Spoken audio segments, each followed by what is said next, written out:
What's up, YouTube? Today we're going to talk about Ted Bundy. We all know he's a serial killer. So this is what I got. Ted Bundy. So his initial strokes going in and throughout his writing, he has this upward movement into the letter. We call them harpoons in graphology.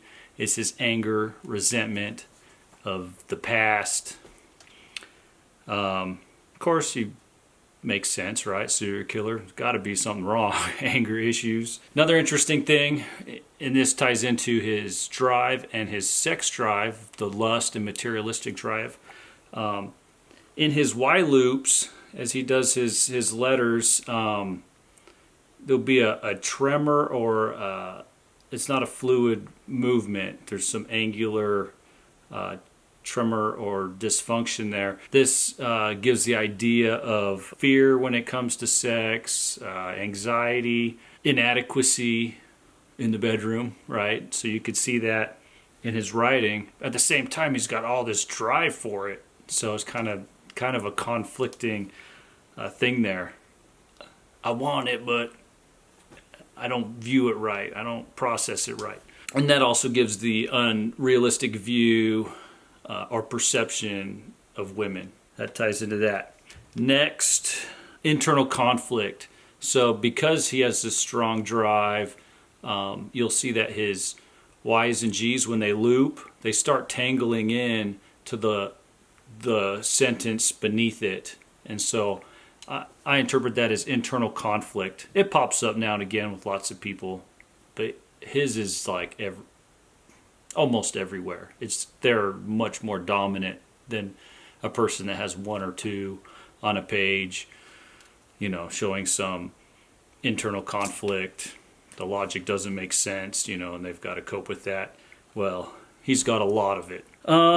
Strong drive, physically and emotionally. So your drive is based on the depth of your Y's and G's compared to your baseline writing, and his are quite large, so you have this physical drive. And then, like on his T crossings, they cross horizontally much longer than the average person. Typically people that have like children that are disabled and you're go, as a parent, your life never ends. You'll see that T crossing get extra large. Well, he's got it. And so emotionally, physically, he's got this drive, this energy to go. How does he use it? How does he exhaust that energy? He takes it out. That's the serial killer in him. He focused it towards that. A few other things. He's got a bee stinger in his writing. So in the letter A, in the letter D, he's got these little bee stingers that come in. One's really dominant bee stinger, and this is a jerk personality. As if he wasn't awkward enough in a social setting, the guy's a jerk and is impatient. He has this need for excitement, and he hates to play the game, but he has to play it. People that have this trait are difficult to date. They need this excitement. They hate to play the game, but they have to play it. So he has this jerk personality. Don't let the door hit you on the way out. If you have nothing to provide for his vision of life, you're dead to him. He'll be a jerk to you. And in many cases, like if you're in a place of control and power and you're being a jerk to that person, you will, like in the business world, you will save cleaning toilets and whatever for the guy you don't like. You go, I don't like that guy. I'm going to save up the worst thing possible for him and I'm going to get him. So maybe he uses that in his, the torture session, these people that he's taking care of, he's going to be a jerk to them and save up the worst, nastiest things for him. So that could all tie in. Selective listener. He doesn't listen to very many people. He's got his view on things and there's no way of talking logic to him. He sees it the way he sees it. No ifs, ands, and buts about it. It's kind of like Democrats and Republicans.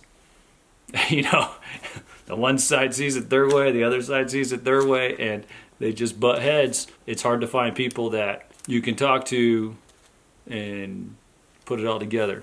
Anyway, not to bring politics into this. Apologize. Get tired of the anger and hate out there.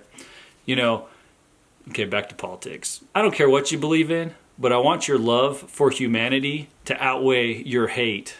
That's all I want. So You can believe what you want, but don't let your anger and your hate outweigh your love for humanity, because it's not an easy place out there. So that's my 2 cents on it.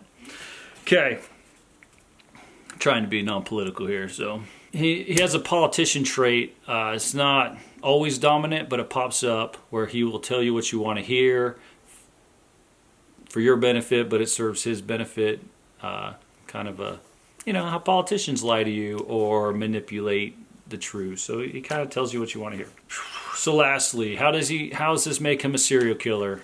The hardest part of, I think, graphology is taking the traits, the culmination of traits, and seeing patterns and then lumping those patterns together to make that final assumption or analysis.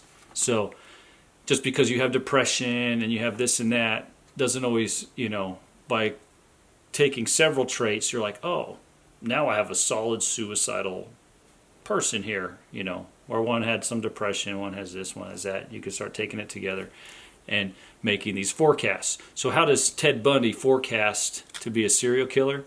So you have the harpoons in the beginning, anger, resentment towards the past. The letter I, he's got the little big, looks like a backwards P, big loop P. It's very large, dominant. He thinks very highly of himself. He's got that strong drive without a purpose, or he created his own purpose for it. And so that comes together, and that creates that I need control and I need power. Each serial killer, their handwriting is so different. It would be nice if it was a consistent, like, this guy's jacked up. If you want to know more about serial killers, I read a book a long time ago called Mindhunter. The guy who put the CIA, I believe it was CIA program to hunt serial killers, and he had 5 traits on him, and it was like a tyrant mom, a broken home, cruelty to innocent animals, bedwetting. But anyway, there's these traits of how they're kind of created. There may be tendencies towards that, but they're put into circumstances that took these tendencies and hyperdrived them there. Anyway, food for thought. I mean, I read the book like 10, 15 years ago, so I don't even know who the author is, but it was an interesting book. So there you go. Anyway, peace out. Hope that helps some people. If there's someone you want analyzed and I have access to some type of writing out there, I can give you a little something on it. Okay, bye.